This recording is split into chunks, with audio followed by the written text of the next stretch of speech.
Disclaimer. All information is directly pulled from the most current listings of United States codes at the time of uploading. No person should take the information or interpretations presented here as legal advice, or advice of any kind. All legal research or request for legal interpretations should be done individually, as all information presented can be changed at any moment. United States Code Title II, the Congress. Chapter 5, Library of Congress. Section 142F, Office of Technology Assessment, Disbursement of Funds, Computation and Disbursement of Basic Pay, and Provision of Financial Management Support by Library of Congress. Paragraph 1. The text reads: From and after January 1, 1976, the disbursing officer of the Library of Congress is authorized to disburse funds appropriated for the Office of Technology Assessment, and the Library of Congress shall provide financial management support to the Office of Technology Assessment as may be required and mutually agreed to by the Librarian of Congress and the Director of the Office of Technology Assessment. The Library of Congress is further authorized to compute and disburse the basic pay of all personnel of the Office of Technology Assessment pursuant to the provisions of Section 5504 of Title V, except the Director, who as head of an agency, shall have pay computed and disbursed pursuant to the provisions of Section 5505 of Title V. This means, as of January 1, 1976, the officer performing the disbursing officer duties will also include moving money from the Office of Technology Assessment.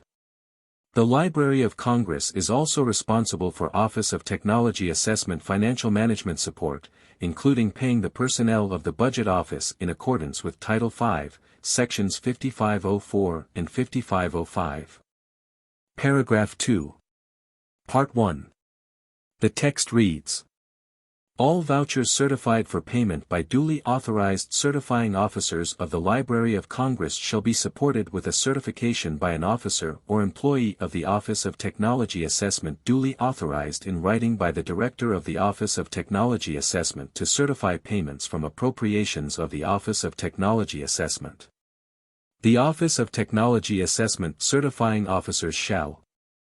This means, any vouchers made by the Library of Congress will be supported by the Office of Technology Assessment through certification of vouchers.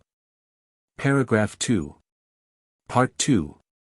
The text reads: 1. Be held responsible for the existence and correctness of the facts recited in the certificate or otherwise stated on the voucher or its supporting paper and the legality of the proposed payment under the appropriation or fund involved. 2. Be held responsible and accountable for the correctness of the computations of certifications made, and 3.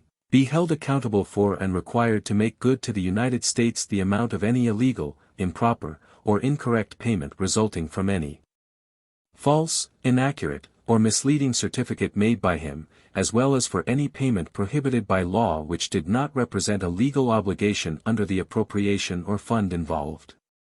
This means, those certifying officers will be held responsible for the following: legality and accuracy of payments on vouchers, accuracy of the computations made on vouchers, paying back the U.S. government for false, illegal, or incorrect voucher payments. Paragraph 2. Part 3.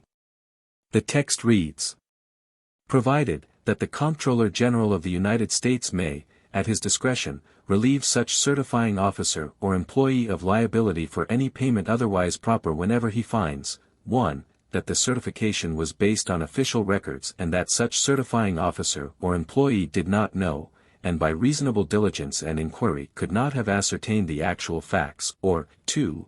That the obligation was incurred in good faith, that the payment was not contrary to any statutory provision specifically prohibiting payments of the character involved, and the United States has received value for such payment. This means, the Comptroller General can remove the liability these employees have for voucher if they find any of the following. If the employee could not have reasonably known it was incorrect even after a thorough investigation. If the transaction details were legitimate and in good standing and the United States has been given payment of some other form of the same value. Paragraph 2. Part 4. The text reads. Provided further, that the Comptroller General shall relieve such certifying officer or employee of liability for an overpayment for transportation services made to any common carrier covered by Section 3726 of Title 31, whenever he finds that the overpayment occurred solely because the administrative examination made prior to payment of the transportation bill did not include a verification of transportation rates, freight classifications, or land grant deductions. This means the Comptroller General can also remove the liability of these employees for paying too much in transportation fees, as long as they are from a covered carrier as stated in United States Code Title 31, Section 3726. This release of liability can be made if the first step of administrative examination of the transport bill was done prior to the payment and could not have seen transportation rates, freight classes, or land grant deductions. Paragraph 3. The text reads. The disbursing officer of the Library of Congress shall not be held accountable or responsible for any illegal, improper, or incorrect payment resulting from any false, inaccurate, or misleading certificate, the responsibility for which is imposed upon a certifying officer or employee of the Office of Technology Assessment. This means the officer of the Library of Congress is not responsible for false, illegal, or inaccurate vouchers certified by the Office of Technology Assessment's certifying officers. I am not a lawyer, a politician, a representative of the United States government, or an expert in any field related to any of the information being presented here. I am merely a concerned citizen hoping to bring the rules that dictate our country to light in an easier to understand fashion than is being presented to us currently. Thank you. Please go to the Office of the Law Revision Council for a complete list of up-to-date versions of United States codes. The link is in the description below. https://uscode.house.gov. Please like and subscribe for more releases and updates.